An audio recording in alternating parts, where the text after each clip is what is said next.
Hey guys, welcome back to another episode of the Music Den. I'm your host, Armando Venditti. Hoping you guys are having a great day. Today, ladies and gentlemen, I want to welcome you to Metallica, the Black Album, Mega Seller or Sellout. Now, since its release in 1991, the Black Album from Metallica has been seen by diehard Metallica fans as pretty much a turning point for the band. And it is a polarizing album. It is an album that diehard Metallica fans have been with the band through the release of Kill 'Em All, Ride the Lightning, Master of Puppets, and Justice for All. It's seen as um, a point where the band, for lack of a better term, had sold out, had forsaken their thrash metal roots for more of a heavy metal melodic sound. And there were some critics, one critic in particular, at the time of the release of the album, that said exactly that the band had indeed forsaken and thrown out their thrash metal roots for more of a melodic heavy metal sound. Well, today I'm here to discuss this head on, and we're going to talk about the album, a brief history of the recording of the album, the singles that were released for the album, a bit of the drama that went on behind the album, and we're going to discuss whether or not the Black Album from Metallica is where the band pretty much sold out. Okay, now, a bit about the album. Metallica, subtitled, or the Black Album, is the band's fifth release. It's a follow-up release to their 1988 album And Justice for All, featuring the single One. It was released on August the 12th, 1991 through Elektra Records in North America and Vertigo Records in the UK and in Europe. The reissue of the album has been released through Blackened Recordings, the band's own label. The music for the Black Album was recorded between October 6, 1990 and June 16th, 1991 at One on One Studios in Los Angeles, California. The album was produced by Bob Rock, James Hetfield, and Lars Ulrich. The previous albums were produced by Flemming Rasmussen, along with Hetfield and Ulrich. There were five singles released from the album, those singles being Enter Sandman, Sad But True, The Unforgiven, Wherever I May Roam, and Nothing Else Matters. Now, playing on the album, you have James Hetfield on lead vocals, lead and rhythm guitar, Kirk Hammett on lead guitar, Jason Newsted on bass guitar, and Lars Ulrich on drums and percussion. Jason Newsted would replace Cliff Burton around 1987 after Cliff Burton unfortunately passed away from a horrific bus accident. And Jason Newsted would uh, be with the band for many years to come, from the recording of um, And Justice for All through the recordings of the 1990s up until around 2000. Now, there is a documentary on the band called A Year and a Half in the Life of Metallica, which was released on double VHS cassette and also DVD. And in this recording, in this documentary, I should say, um, Lars Ulrich had said that from around the time of And Justice for All, and possibly even before, like Master of Puppets, the band wanted to revamp their sound and go for more of a heavy snare drum sound, more thicker, more substance, more of a beefier sound. And if truth be told, there is one criticism that's been levied at the band about the recording of And Justice for All. And that criticism is that there's very little bass in the mix. And the criticism has also come from Jason Newsted, who has said that when he heard the album, he was quite disappointed that the bass frequency is turned down quite low, or in fact isn't even there. And when the band set out to record music for the new album, the fifth release, they were going to specifically correct that. Now, they were looking around for people to mix their album because Ulrich and Hetfield were always going to produce the album. And they had said that the albums that really stood out to them were albums where the drums were more beefier, more heavier in terms of the snare drum sound. And the two albums that were mentioned were Dr. Feelgood by Motley Crue and Sonic Tempo by The Cult. Now, the person who produced those albums was Bob Rock. So they asked him to mix the album initially. And Bob Rock had said that he had seen the band on the And Justice for All tour and at BC Place in Vancouver. And he said that they were great live and they had a lot of charisma, a lot of power, a lot of energy. But live sound wise, the band really didn't come across. And when he was asked to mix the album, he said to them, well, if it's okay with you, I'd rather produce. And Lars Ulrich's first comment was, who the fuck do you think you are? We're Metallica. We produce ourselves. But once they met with uh, Bob Rock, they decided to work with him. Well, there were issues right from the get-go because Bob Rock, coming in as the new guy, had to learn how to work with these musicians. They had a very set way of how they would work in terms of how they would record one instrument at a time, and I obviously mix the instruments together after. Well, he had them sit in the studio and play together as a band, all facing one another, play the tracks through as they were written, and learn each other's cues, learn the vibe of the song, get it down pat, sometimes playing the song 5 or 6 or 7 times in a row before the vibe was there and the feel was there. But what Bob Rock would do was he would record the drum tracks for each song that they were playing. And then they would go back and edit together the best performances of the tracks for the songs.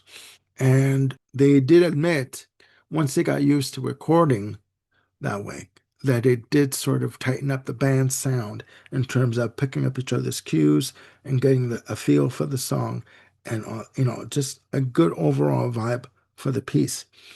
Um, Now, there was drama that was going on. Number one, getting Bob Rock, getting their trust overall with him in terms of how they were going to work together.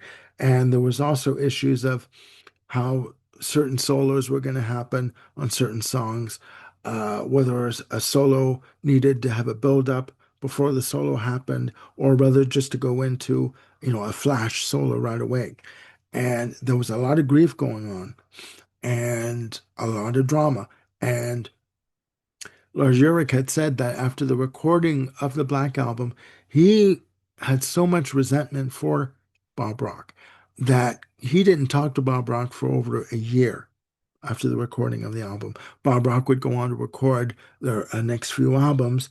The last album he worked with them on was Saint Anger in '02 when he played bass for the band on the album. And that's another album where the bass frequency is low and the drumming was another issue, but we won't go into that. Now, in terms of the album overall, I've lived with this album since I was 20 years old. There were 5 singles again released from this album. You could not turn on much music at any time of the day without hearing or seeing a video for the band. Now, videos for the band were a new medium in terms of, how to get their message across and to get to a larger audience. And the video for Enter Sandman, again, all over Much Music, if not like practically played every hour on the hour, heavy rotation, and it only served to promote the band even more. In fact, there was a suggestion from Bob Rock that the lead off single should be Holier Than Thou, track 3 on the album. Now, in just a little bit of backtracking here. In terms of the song structures on the album, you have shorter tracks. The longest track is 6 minutes and 49 seconds on the album. More shorter tracks, tighter arrangements. Uh, yes, there is more of a melodic feel on the album with regards to uh, Hetfield and his melodic approach, his vocal attack. He's heavy, he's menacing, like as all get out. But there's more of dare I say, more of a finesse in the way he delivers his vocals. Now, again, I've lived with this album since I was just shy of 21, and it is, to me, a fantastic album. Starts off with Enter Sandman, then it goes into Sad But True, Holier Than Thou, The Unforgiven, which, by the way, would have two more parts written for it that would appear on Load and Death Magnetic. But carrying on with this album, after The Unforgiven, you have Wherever I May Roam. Now, Wherever I May Roam, track five at 6 minutes and 44 seconds. To me, this is where the band sort of stretched out a little bit musically. They're using instruments like sitars on the, uh, you know, on the intro to the track, also finger cymbals on the intro to the track. Other songs of note for me too on the album are Don't Tread on Me, which, if you listen to the opening guitar figure that comes in on Don't Tread on Me, it contains a counter melody of the song America from West Side Story, okay, which to me just adds to it. Then you have songs like Through the Never, with great use of great guitar on the solo. Other songs, obviously of note, are Nothing Else Matters, Of Wolf and Man, The God That Failed, with heavy bass on this track. Wonderful prominent bass work from Jason Newsted, and I kind of feel that Jason Newsted kind of gets crapped on a bit with this album. I don't know why, but I just get that feeling. The North American release ends off with The Struggle Within, 3 minutes and 53 seconds. And what I like about this track too, it has a marching time drum pattern on the intro. Now, there is the Japanese version with the final track, track 13 of So What, which is a cover track at 3 minutes and 8 seconds. I can do without So What. It's not my favorite track. I don't need to hear somebody swearing to 8 minutes and 8 seconds of a song. It to me, it does no good. Now, um, what Bob Rock brought to the band in terms of the album overall was looking at a song from a different point of view, adding more of a melodic element to the songs. Now, on Nothing Else Matters, you hear keyboards that come in, done by Scott Humphreys, who was a Canadian American musician who has worked with such artists as Del Bello. And also, Bob Rock contacted Michael Kamen to do some orchestral charts for um, Nothing Else Matters.